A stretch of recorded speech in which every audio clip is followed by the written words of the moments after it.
तुषार रामटेके इनका सवाल है कि हमारे जीवन में जो भी बातें भूतकाल में घटी है, दुखद है, उसको कैसे भूलें। जो भी हमारे जीवन में दुखद बातें घटती हैं, इसको हम ट्रॉमेटिक एक्सपीरियंसेस कहते हैं। इसके कारण हमारे जीवन के हर चीज के बारे में बहुत उथल पुथल मच जाती है। ये ट्रॉमेटिक एक्सपीरियंसेस के जरिए जो परिणाम हमारे मन पर होते हैं वो बहुत गहरे हो सकते हैं। दीर्घकाल उसके कारण कुछ अनचाहे परिवर्तन हम में आ सकते हैं। इसको हम ट्रॉमेटिक परसेप्शन कहते हैं। ये हमारे जीवन में होता है, यानी सामने जो घटना घटी है वो ट्रॉमेटिक एक्सपीरियंस है। उस घटना का जो हम पर परिणाम होता है उसको हम ट्रॉमेटिक परसेप्शन कहते हैं। ये भयप्रद अनुभूति का बहुत ही गहरा बुरा परिणाम हम पर हो सकता है। उसको टाला कैसे जाए। हमारा जो व्यक्तित्व आज तक घटा है उसमें इन जैसे अनुभवों का बहुत परिणाम हो चुका है। इसके कारण काफ़ी नकारात्मक चीज़ें हमारे व्यक्तित्व में पनपती है, बनती है। उसके कारण शायद हमारे स्वभाव भी कुछ नेगेटिव बनते हैं। यहाँ तक वो परिणाम हो सकते हैं।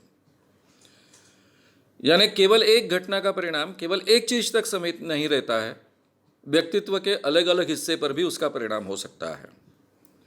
तो कौन सी दुखद चीज़ का, हमारे जीवन के कौन सी दुखद चीज़ का कितना परिणाम हुआ है, ये पहले कहना बहुत मुश्किल होता है।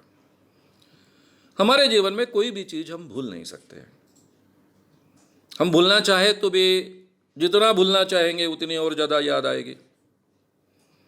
सबसे पहले हमारे जीवन में जो भी चीज़ घटी है, दुखद घटी है, उसको मन से स्वीकार कर मुक्त होना है। हाँ, घटी है, मेरे जीवन में हुआ है, जो हुआ है तो बुरा हुआ है, लेकिन उसके आगे मुझे निकलना है। मुझे भूलना है ऐसा बोलने की जरूरत ही नहीं है, उसके आगे मुझे निकलना है। थेरेपी में इसके लिए डिसेंसिटाइजेशन मेथड का उपयोग किया जाता है। जब एक बार एक चीज आपके साथ घटी, दोबारा वो घटी, तीसरी बार घटी, चौथी बार घटी, पांचवी बार घटी, तो फिर आपकी सेंसिटिविटी उस चीज के बारे में बहुत कम हो जाती है। उसका परिणाम हम पर कुछ नहीं होता है। हम उस चीज के बारे में डिसेंसिटाइज हो जाते हैं। ये वो तरीका है, ये साइकोथेरेपी का एक तरीका है। इसको डिसेंसिटाइजेशन टेक्निक ऐसा कहा जाता है। अगर बहुत ही गहरा परिणाम किसी एक अनुभव के कारण हुआ है तो निकालने के लिए रिग्रेशन मेथड उपयोग में लाई जाती है, जिसमें वो फिर से जो प्रसंग आपके जीवन में निर्माण हुआ था उसको फिर से एनलिवन किया जाता है, यानी उस क्षण में मेमोरी में ले जाया जाता है और उस प्रसंग को जीने के बाद में पहले जितने परिणाम मन पर हुए थे वो परिणाम अभी मन पर नहीं हो रहे हैं। इस ढंग से उसके परिणाम कम कम किए जाते हैं। ऐसे धीरे धीरे थेरेपी से उस तरीके से ये परिणाम को निकाला जाता है।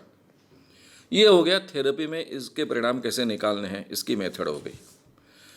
लेकिन आम आदमी के जीवन में अपने आप के लिए हमने क्या करना चाहिए। हर एक के जीवन में कुछ बुरी चीजें हुई है। ऐसा कोई व्यक्ति नहीं कि जिसके जीवन में कभी कुछ इस ढंग के अनुभव नहीं आए हो, कोई ट्रॉमेटिक एक्सपीरियंसेस उसके जीवन में नहीं हो। जब भी हमको याद आए तब अपने आप को समझाए, कॉन्शियस लेवल पर समझाए। ठीक है, हो चुका है, जो हो चुका है हो चुका है। अगर किसी की मृत्यु हुई है तो मृत्यु होना स्वाभाविक है। हर इंसान जो जन्म लेता है वो मरता है, हो गया है। अब उसको एक्सेप्ट करना चाहिए, आगे चलना चाहिए। उस बात को मन पर कोई परिणाम न होते हुए, होने न देते हुए आगे बढ़ना चाहिए। ऐसे अपने आप को बार बार समझाते रहो। अगर आप रिलैक्सेशन टेक्निक का उपयोग करते हो या फिर सम्मोहन जैसे या फिर कोई मेडिटेशन का उपयोग करते हो तो उस अवस्था में जाकर यही बात अपने आप को समझाइए, तो शायद उसका परिणाम हमारे मन पर से कम करना हमको संभव होगा। और सबसे बढ़िया बात, जिस काम में आपका मन लगता है, आप अपने आप को बेहतर तरीके से कंसंट्रेट कर सकते हो, उस काम में आपको अपने आप को डुबो दीजिए, बहुत अच्छे ढंग से वो काम करिए आप।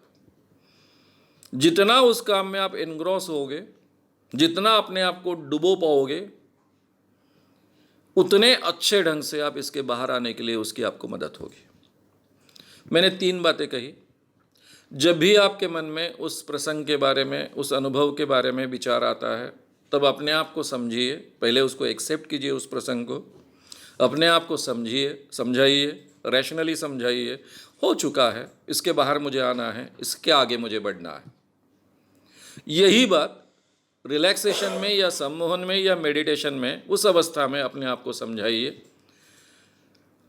और तीसरी बात, अपने आप को ऐसे कोई काम में डुबो दीजिए कि जहां आप पूरी तरह से एनग्रॉस हो जाते हो, पूरी तरह से कॉन्सेंट्रेट हो जाते हो, और वो काम आपको पूरी तरह से कॉन्सेंट्रेशन देता है पहली स्टेज में, और धीरे धीरे उसमें से आपको आनंद प्राप्त होगा। अब इसके लिए एक बात और मैं कहूँगा।